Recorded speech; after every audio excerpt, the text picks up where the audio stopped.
Good afternoon all.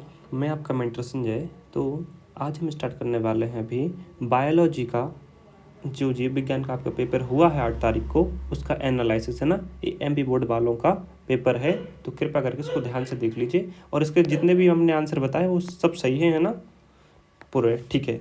देखिए सबसे पहले एक वाक्य वाले देखिए क्वेश्चन। इसमें आप देखिए पुष्प का कौन सा भाग फल की रचना करता है। तो बच्चों इसका सही आंसर आपका होगा अंडाशय, है ना। हमने ये आपको सुबह ही बताया ये तो। अच्छा, खीस कोलेस्ट्रम किसे कहते हैं। तो आपको पता होगा जो आरंभिक दूध होता है ना, जो आरंभिक दूध निकलता है ना माता के इधर से, वो कहलाता है आपका क्या, आरंभिक दुग्ध। जो स्टार्टिंग का 4 से 5 दिन का दूध होता है ना, जो आप डिलीवरी के बाद निकलता है वो, ठीक। इसके बाद में उसको अपन खीस कहते हैं। नेक्स्ट क्या है, ये भी हमने आपको सुबह ही बताया, सुबह नहीं कल बता दिया था ना ये आंसर। अच्छा, हीमोफीलिया, ये देख लीजिए इसका आंसर क्या होगा। कोई एक मेंडेलियन विकार क्या है, तो उसका नाम है हीमोफीलिया, आप लिख देते हीमोफीलिया, ठीक है।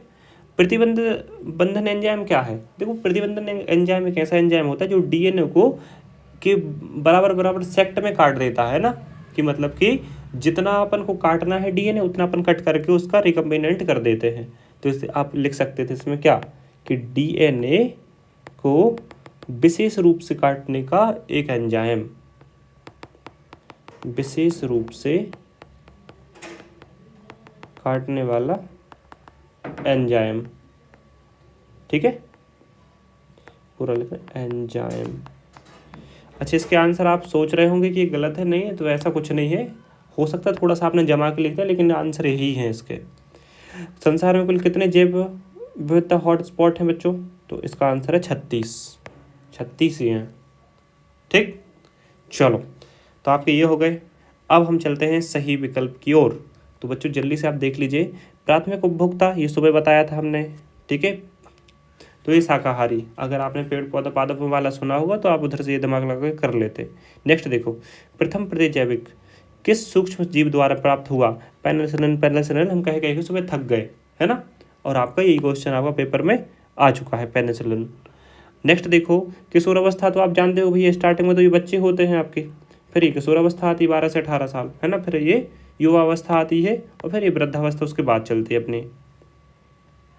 चलो, तो इसका सही आंसर क्या है आपका, सही आंसर आपका ये है 12 से 18 है ना, वरना कहने लगोगे भैया सही आंसर नहीं बताए। अच्छा, 3 भाग, कितने भाग होते हैं डीएनए के अनुलेखन इकाई के, मुख्यतः कितने भाग होते हैं, 3, ठीक। नेक्स्ट देखो, अंडोत्सर्जन की क्रिया को प्रेरित करने वाला हार्मोन कौन सा होता है, ल्यूटिनाइजिंग हार्मोन। ये हमने जिस दिन हमने आपको फर्स्ट लेक्चर था ना बायोलॉजी का भी 2 दिन पहले, उस दिन बताया था ये हमने, ठीक है। हार्मोन्स को हमने बिल्कुल कहा था, हार्मोन्स के बारे में जरूर क्वेश्चन आना है। बीजांड की काया बीजांड व्रत के किस भाग से जुड़ी होती है, तो वो तो सिंपल है भैया, नाभिक से जुड़ी होती है, ठीक है, नाभिका से जुड़ी होती है। चलो, इसका आंसर ये है, ये हो गए आपके सही विकल्प भी, ठीक। नेक्स्ट अपन चलते हैं रिक्त स्थानों में। तो रिक्त स्थानों में देखें, जब मनुष्य की आवश्यकता लालच में बदल जाती है बच्चों, ठीक है, तो तब प्रकृति संपदा का क्या होता है, दोहन होता है कि नहीं। बहुत लोग बायोपायरेसी चिल्ला रहे यूट्यूब पे, वो गलत है, वो कुछ नहीं, वो गलत बता रहे हैं, दोहन होता है, ठीक है। इसका सही आंसर ये होता, यदि कोई प्रोटीन कूट लेखन मतलब इनकोडिंग जीन किसी विषम जात परपोषी में अभिव्यक्त होता है, तो इसे हम लोग क्या कहते हैं, ठीक है। इसका नाम होता है पुनयोगज, ठीक है, पुनयोगज प्रोटीन। इसका आंसर ये था आपका, ठीक है, पुनयोगज प्रोटीन।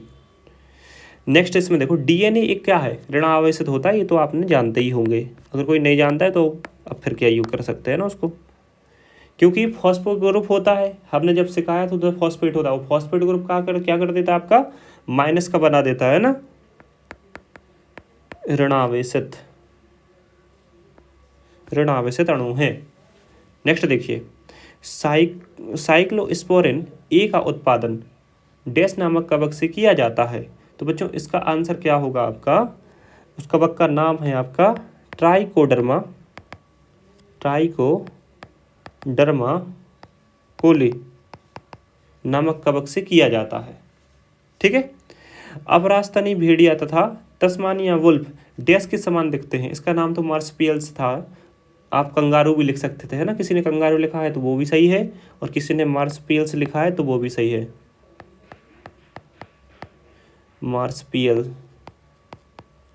मार्सपियल्स के समान दिखाई देते हैं। शरीर भावनात्मक व्यवहारिक तथा सामाजिक रूप से अच्छा होने से तात्पर्य आप स्वस्थ हैं। इसका मतलब क्या है, आप स्वस्थ हैं। स्वस्थ का मतलब सिर्फ इस शरीर अच्छा स्वस्थ होना नहीं होता है। ठीक है, शारीरिक, मानसिक और व्यवहारिक पूरे रूपों से स्वस्थ होना होता है कि आप स्वस्थ हैं। इसका सही आंसर होगा स्वस्थ। इंग्लिश वाले हेल्दी लिखते हैं ना इधर पे। चलो ठीक है, कोई दिक्कत नहीं। नेक्स्ट देखो 70% और देख लें हम लोग जी। कॉर्पस ल्यूटेरियम वृषण में पाया जाता है, कभी नहीं, सुबह ही बताए थे। ठीक है, जब वो हम टिफिन वाला बता रहे थे तो ये क्या हो जाता आपका, असत्य हो जाता। ठीक है, असत्य। न्यूक्लियक अम्ल न्यूक्लियोटाइड्स का एक लंबा बहुलक है। हाँ बिल्कुल ये सही है, ये सत्य है। सभी सूक्ष्म जीव रोग जनकीय नहीं होते हैं। बिल्कुल सही बात है, सभी थोड़ी होते हैं, कुछ तो अपने अंदर भी पाए जाते हैं, तो सबसे रोग थोड़ी हो जाता है कि नहीं। ठीक है, एडीए ठीक है कि कमी का उपचार लासिकाणु के प्रत्यारोपण से होता है। बिल्कुल भी नहीं होता भैया, असत्य। ठीक है, मानव में मलेरिया रोग प्लाज्मोडियम के कारण होता है। हाँ, प्लाज्मोडियम से तो होता ही मलेरिया। ठीक है, जबकि कवक और साइनोबैक्टीरिया के बीच घनिष्ठ परजीविता का उदाहरण लाइकेन है। ठीक है, कवक और साइनोबैक्टीरिया नहीं, कवक और साइनोबैक्टीरिया तो नहीं सूट कर रहा, ये असत्य हो जाएगा। ठीक है, चलो नेक्स्ट देखो, आसंग जनन। ठीक है, तो सबसे पहले असंग जनन है जो आपका कहाँ पे पहुँच जाएगा, घास कुल। ठीक है, डार्विन बच्चों आपका गैलापेगो द्वीप के पास में। ठीक है, इसके बाद में जो आपकी टोडी थी ना, टोडी ये दक्षिण भारत। ठीक, यहाँ पे एगारोज समुद्री घास का नाम है। ठीक है, और फोर्थ वाला होगा आपका समुद्र, ये सी में है ना समुद्री घास। और इसका अपर दाहारी क्या है आपका, केंचुआ, ध्यान रखना। ठीक है, अर्थवाम। चलो ये ध्यान से देख लेना, नहीं सब सही है, कोई ये नहीं कहना कि गलत है। नेक्स्ट देखो, आपके ये पूरे क्वेश्चन हमने करवा दिए हैं। अब देखो इतने हमने जो क्वेश्चन करवाए हैं, इसमें से 1 या 2 मार्क्स आप ऊपर नीचे मान के चलिए। क्वेश्चन तो हमने बिल्कुल सही आपको बताए हैं, लेकिन कभी कभी क्या होता है, एक आधा आंसर अपने हिसाब से वो कर लेते हैं ना मैनेज। ठीक है, और कुछ आपका रह गया क्या, ये हो गए 1 क्वेश्चन नंबर 2 3 4 और 5। ठीक है, ये तो आपके हो गए। अब देखो यहाँ पे हमने आपको जितने क्वेश्चन बताए तो उनमें से क्वेश्चन कितने आए और आप पास हो जाते कि नहीं हो जाते, आप ये कर देते। ठीक है, परिस्थिति तंत्र की उदाहरण आपको बता के ये कर सकते थे, जीएमओ आप कर सकते थे। ठीक है, इसके बाद में भैया रोग किन की वजह से होता है, इनका आंसर तो आप ये लिख ही सकते थे। ठीक, चलो नेक्स्ट देखो। अब आप लोग पराग कोश के 2 भाग, ये आप लिख सकते थे। इसके बाद में एक शंकर देव शंकर की परिभाषा, ये हमने खुद ही बताई थी। ठीक है, इसके बाद में डीएनए की परिभाषा, बिल्कुल पहले तो उसको क्या कर देते आप, पूरा फुल फॉर्म लिख देते, फिर बता देते कि अनुवांशिक पदार्थ है। ठीक, अब इसके बाद में ये पैरामिड आप बना सकते थे। पैरामिड हमने वैसे दिया ही था, पवित्र उपवन और कुछ नहीं, एक बगीचा होता है जो आप अपने घर पे बना लेते हैं। ठीक है, उस टाइप में, तो इसको आप डिटेल में बता सकते थे। नेक्स्ट देखिए आप लोग, एक घास के भ्रूण के अनुदैर्ध्य काट का चित्र बनाइए। ठीक है, और उसमें आपको ये सब चीज़ें बतानी थी। चलो ये मान ले रहे कि आपने नहीं कर पाए होंगे, लेकिन ये तो आप पे बन गया होगा यार। इनके कार्य लिखने थे एक एक, टेपिटम, ठीक है, अग्रपिटक, पीतपिंड। नेक्स्ट देखो ये वाला क्वेश्चन, वैसे तो कैटेगरी की बहुत आसान था, है ना, बाकी आपने बना वरना नहीं सीखा है, बाकी आपने ये किया होगा इसका आंसर। ये देखिए एंटीबायोटिक मॉलिक्यूल्स, ठीक है, इसका आपको क्या है, इसके बारे में डिटेल में आप लिख सकते थे और इसका चित्र भी बना सकते थे।